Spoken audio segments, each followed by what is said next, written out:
Chers frères et sœurs, en cette solennité de l'ascension du Seigneur, l'Église nous invite à la joie. Réjouissez-vous. En effet, de l'antienne d'ouverture jusqu'à la prière après la communion, toute la liturgie est marquée par cette invitation à l'allégresse. Et cela peut nous surprendre, parce que l'ascension, c'est la commémoration du départ du Christ vers la gloire du Père. Dites-moi, mes chers amis, peut-on se réjouir lorsqu'une personne que l'on aime nous quitte? Pouvons-nous pousser des cris de joie lorsque la personne à laquelle nous tenons s'en va et pour toujours? Il y a comme un paradoxe dans cette invitation de l'Église à nous réjouir. Et je voudrais précisément commencer ma méditation de ce jour par une explication sur la joie à laquelle l'Église nous invite en cette solennité de l'Ascension. Puis je vous dirai brièvement comment nous devons célébrer l'Ascension aujourd'hui. Quelle est la mission que le Seigneur nous confie aujourd'hui à la suite de ses disciples? D'abord, pourquoi nous réjouir? Pourquoi l'Église nous invite-t-elle à laisser la joie exploser en nous? Il y a essentiellement 4 raisons pour lesquelles l'Ascension doit être pour nous un motif d'allégresse. La première raison, c'est que l'Ascension est le couronnement de la glorification du Seigneur Jésus. Cet homme juste, que l'on avait arrêté sans raison, que l'on avait jugé au cours d'un procès inique, que l'on avait malmené et crucifié sur le Golgotha dans la dérision totale, cet homme qui, tout au long de sa mission, avait annoncé qu'il ressusciterait, eh bien le voici qui monte dans la gloire de Dieu le Père.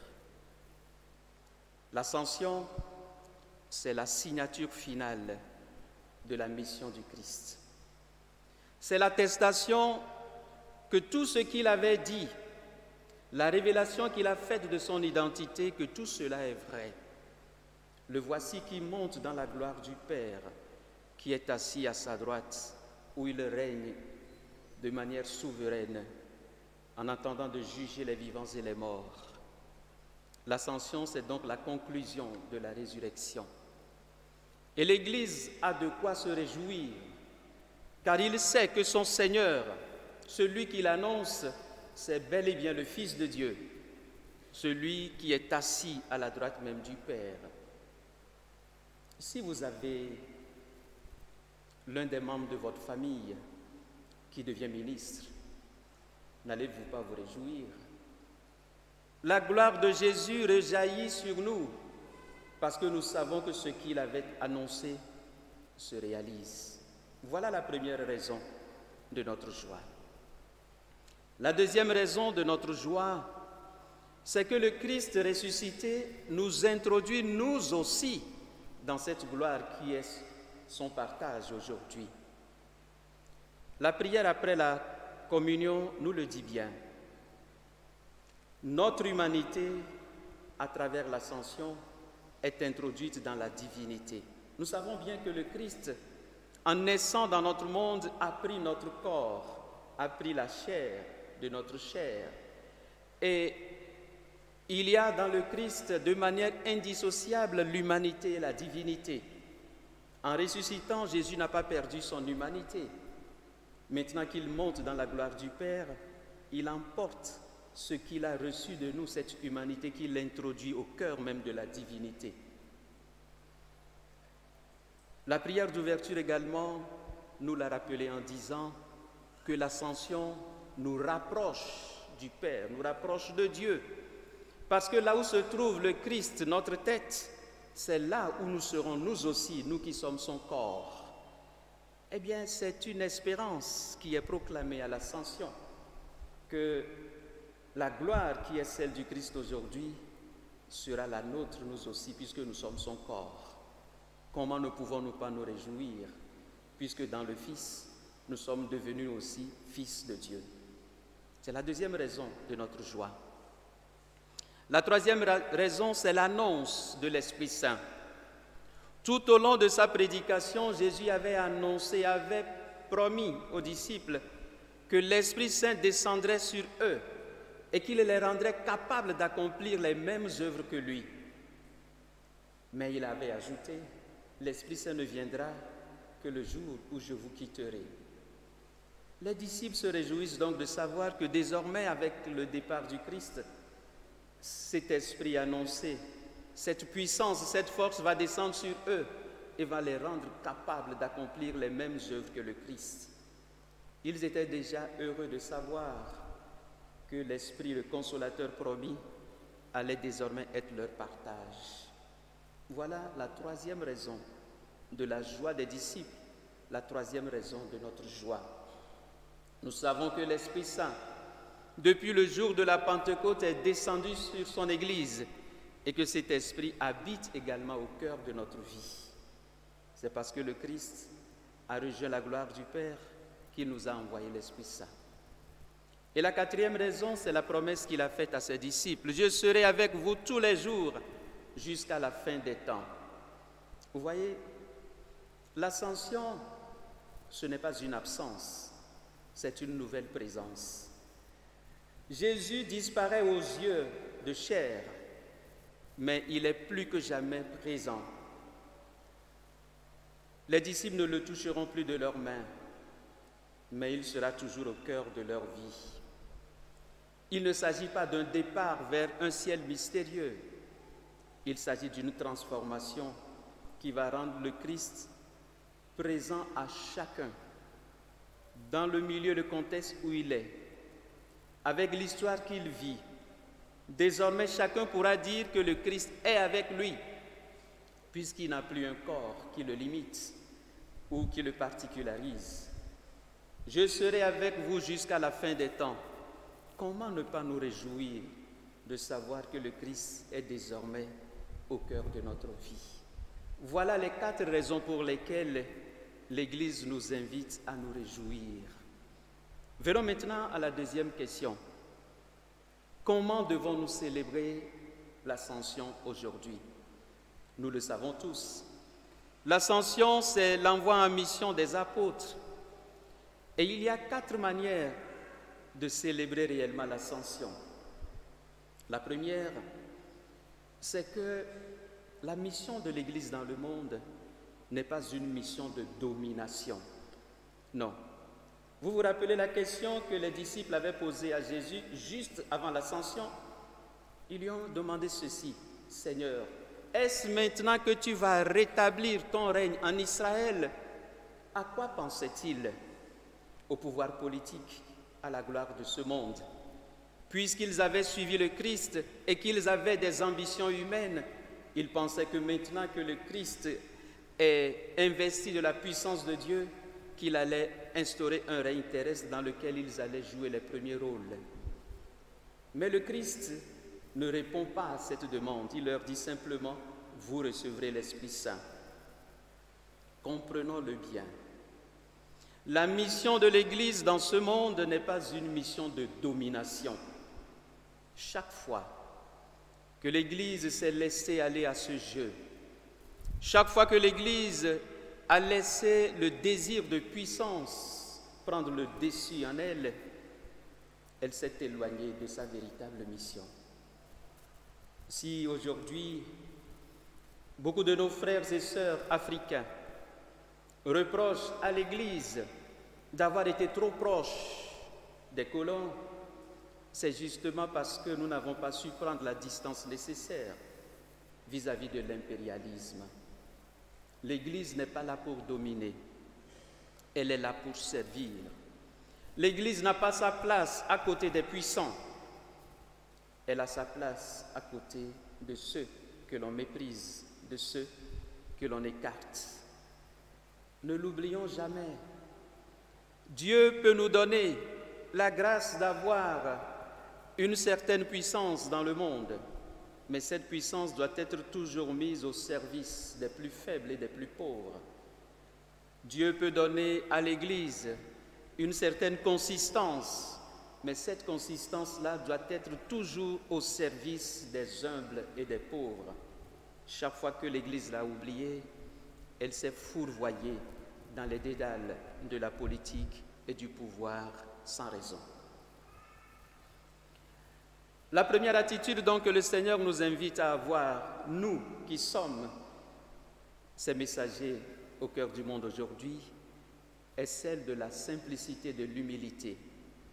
Nous n'allons pas en conquérant, nous allons en témoin pour manifester ce que nous vivons personnellement, pour que d'autres, en voyant ce que Dieu réalise dans notre vie, puissent eux aussi accueillir l'Esprit dans leur vie.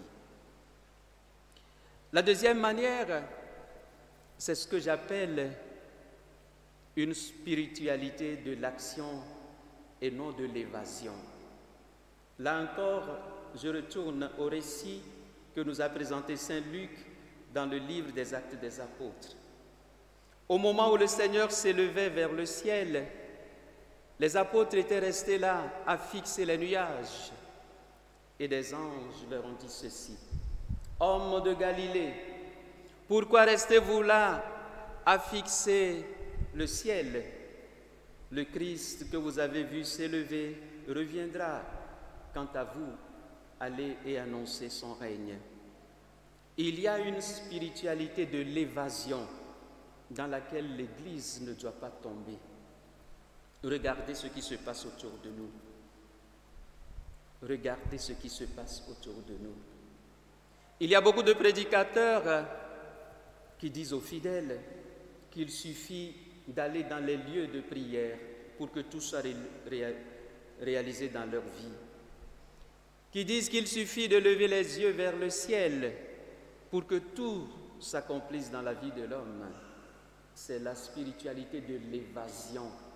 Le Seigneur nous envoie plutôt vers nos responsabilités. Prier, bien sûr, puisque la force vient de Dieu, mais également aller travailler et annoncer le règne de Dieu. Ce n'est pas en s'enfermant dans une spiritualité d'évasion que l'Église réalisera sa mission.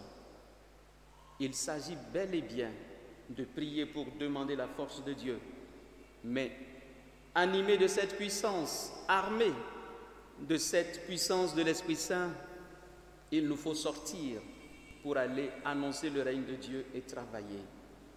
Ne tombons pas dans la spiritualité de l'évasion qui endort les consciences et installe dans une paresse spirituelle.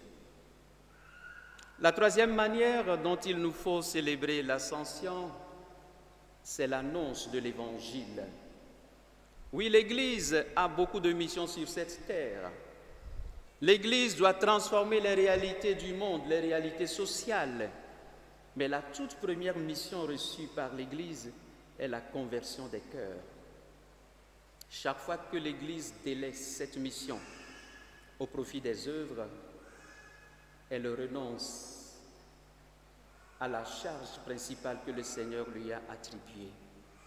Nous devons annoncer jusqu'à la fin des temps l'importance du changement des cœurs, parce que c'est de cela que dépend la paix, c'est de cela que dépend l'union, la concorde au sein de notre monde. Si les hommes ne changent pas fondamentalement leur cœur, la terre ne sera jamais transformée. Pour transformer une société, il faut transformer d'abord l'homme. Et c'est cette mission que nous avons reçue en commençant par nous-mêmes. Lorsque le Seigneur nous envoie annoncer l'Évangile, il ne s'agit pas seulement d'aller proclamer que Jésus est vivant, que Jésus a réalisé telle ou telle chose. Il s'agit d'abord de laisser l'Esprit entrer dans notre vie pour transformer notre vie, pour que nous soyons capables de transformer ensuite le monde. Et la quatrième manière de célébrer l'Ascension, c'est de redonner l'espérance à notre monde. Oui, notre monde vit maintenant sans espérance, peut-être à cause des guerres, à cause des calamités, à cause du terrorisme, à cause de la violence sans raison qui agite tant et tant de peuples, à cause de tous les malheurs qui tombent sur nous. L'homme d'aujourd'hui a perdu l'espérance.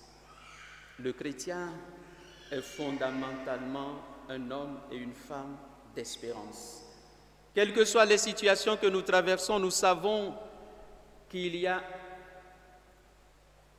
le ciel qui est là. Quelle que soit la situation que nous traversons, nous savons que la force de Dieu est là, qu'il y a un bout.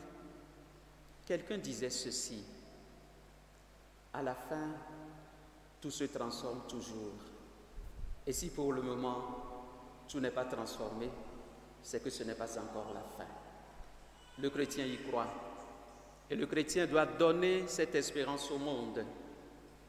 S'il y a une chose que nous ne devons jamais perdre, que nous ne devons jamais perdre au cœur de cette vie, c'est bien l'espérance. C'est l'espérance qui nous permet d'allumer toutes les autres bougies. La bougie de la foi, de la charité, de la justice. C'est l'espérance qui nous permet d'avancer.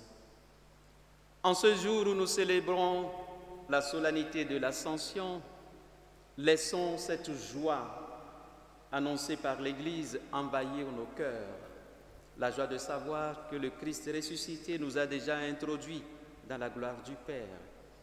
Et laissons également l'Esprit œuvrer en nous, nous remplir de sa force pour que nous puissions aller témoigner que le Christ est vivant et ainsi contribuer à transformer la face de la terre.